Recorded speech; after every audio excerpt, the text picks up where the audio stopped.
There we go. I see the "You Are Live" sign. So, hello, everybody. Welcome to Behind the Scenes uh, with me, Jessica Port, your favorite parent.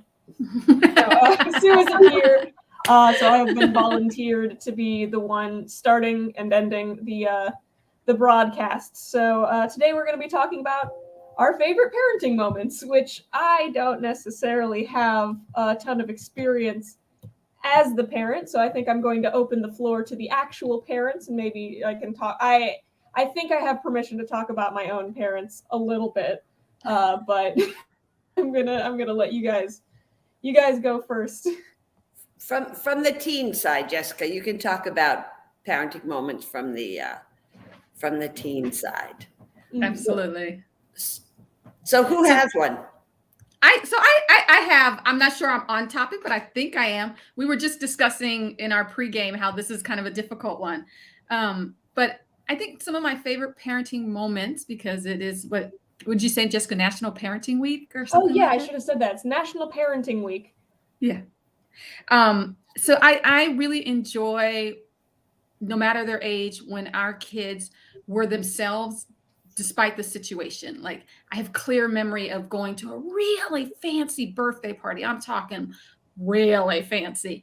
And then the next day, the same kid went to a party that was in someone's backyard that was as low key and direct opposite of the one the day before, and was just himself, right? When they can be themselves no matter the situation and appreciate situations, I love seeing it, but I also feel like I had a hand in that. So it's a good parenting moment. I'm gonna let you guys go. I could have specific moments when they pull up and are good, but I'll share one specific moment, and it was a tough one for sure, but it turned out positive. And I know my son's not watching, so feel free to share it. But he was invited to a sleepover after homecoming, after the homecoming dance in high school, and he was a freshman. And our rule was pretty much by freshman year, because we were worried about, or were the kids getting out, or the drinking, or not responsible parents, whatever. We said, all right, sleepovers are done in ninth grade. That was just our thing. I know that's a controversial subject for many parents, but for us, a group sleepover, not necessary in ninth grade. And we were having a huge argument, just a huge argument. My husband was traveling, and it was horrible. And finally, he was up in his room, and I went up and I said, okay, you know what? I'm done. Do whatever you want.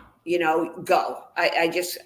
I'm done arguing. I can't take this anymore. You want to go that badly? You go. I don't care. And he started to, tears filled. And he looked at me and he said, but then you'd be like just all the other moms. And that's not you. And I was like, I remember feeling stunned. Like, is this a good thing? Is this like what? And he ended up not going to the sleepover. We let him stay till like 2 a.m. And when I picked him up, I said, how was it? He said, it was kind of boring. So and he had no problem coming home. So it was one of those moments where I just thought, this is horrible. I'm a terrible parent. I'm doing the wrong thing. And then he switched on me. So I look at that as a really positive.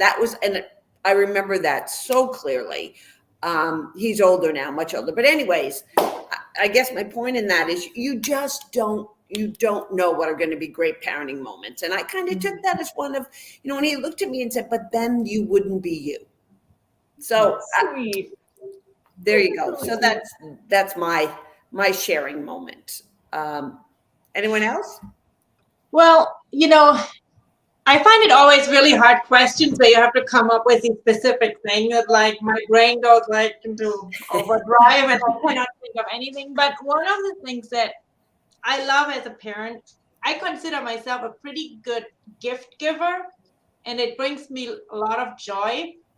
And so, of course, when my kids were little, I could, pick really carefully what I thought would be a great gift for them. And now that they are early teens, I kind of had prepared myself that time was over, right? That now they would say, I want this and that, but they aren't. They actually say, we love it when you just come up with stuff that we wouldn't even think of. And so that is still a thing, you know? I think it makes them happy and it makes me so happy. Right. There is that trust and that appreciation for it. And maybe the surprise factor, like they're surprised, Oh, yeah. right? So I think that's kind of fun too.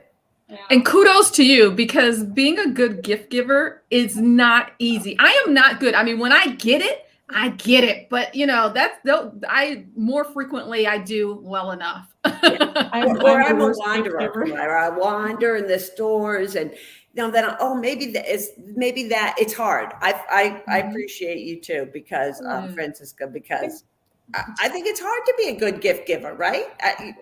The last time I had to buy like a Christmas present, I like went in the store and my friend was like, "What do you think such and such would like?" And I just start crying. I'm like, I don't know. Does she read books? And my friend's like, "Why are you crying about it?" The pressure. Oh, that's fun. Jessica, do you remember any? Oh, See, I just texted my mom.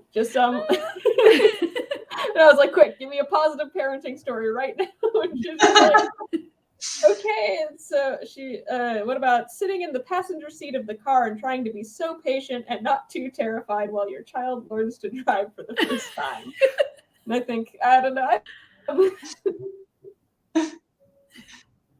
Oh, you know, the other thing that is sometimes funny, so when my kids were little toddlers, we had a screen-free home.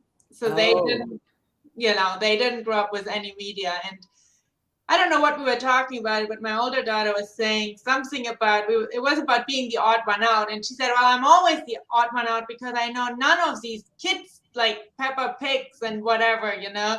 And I was like, oh my God, you know, in that moment, I'm like, I'm really sorry, you know, you have nothing to contribute to these conversations. She's like, no, Mom, it's okay.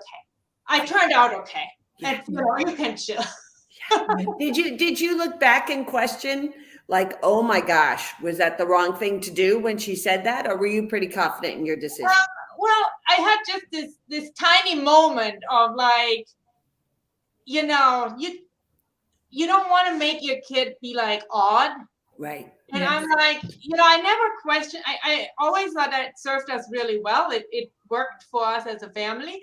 But in that moment, I had this flash of, oh my God, I turned her into someone who doesn't know who Peppa Pig is. You know?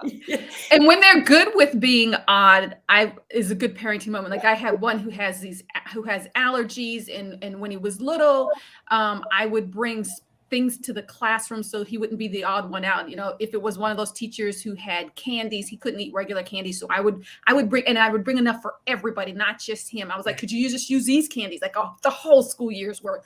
And if there was a birthday party, I'd always ask the teachers, let me know ahead of time if there's going to be a birthday party, because I would send him with his own treat because he couldn't eat what they had. And he got to the point where, one time I was putting it in, I said, oh, I have this because it's going to be so-and-so's birthday. And he told me, you don't have to do that anymore. It's okay. I'm fine with being different than the other kids. And the truth is, I'm not the only person who's different on a given day. It's fine. Oh, yeah. That's like a huge, I don't know, comforting relief, like, parenting moment to hear that. Yeah, that's really pretty special. We lost you, Jessica, but you're back. Yeah, I was about to say, you all froze at the same time. I'm like, oh no, which part of that story got lost? I don't even remember what I was saying. This is not good. And I do think also, just thinking about parenting moments, I think a lot of times it's not until we maybe look back. Like sometimes in the moment you don't realize it, but especially when you're going through those really hard times, I think there are moments when we look back and we say, you know what? That was okay, or we did okay. So I think it's not that immediate gratification of, oh, this was wonderful, but sometimes it comes back later to us. All right, I guess maybe this is a good time to start wrapping up. I guess Kamira and Francisca, if you guys want to introduce your upcoming interviews. Sure. Tomorrow we're doing a lunch and learn at 1 o'clock. And my guest, I'm going to get her name right. I know her name is Tanya. She is the founder of Goal Setter, which is a really cool financial tool for young people. And we're going to talk about teaching your young person financial freedom instead of debt freedom. So really helping them to build wealth, beginning to have the wealth building mindset from a young age. And not an accumulation mindset, a materialism mindset, or a debt mindset. We hear a lot about student debt these days, and students are nervous about it. So this can help them address that, be proactive. Good. Tomorrow, all of our social media, so you can join us on YouTube, LinkedIn, Facebook, Twitter, 1 p.m. Eastern time. Fantastic. Really important subject, I think. Yes. And I'm going to talk on Wednesday at 1:30 with Phyllis Fagel again. We talked last week, and we will talk for 1 week after this. So it's like a mini series. This time we will talk about the difference between K through 8 and junior high, and what the advantages and disadvantages are for picking either school.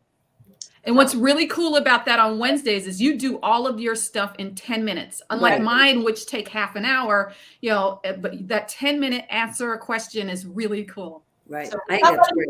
has to rush through their lunch, we are there for them. That's a good thing. All right. Well, thank you everybody for joining us, and I guess we will see you next week.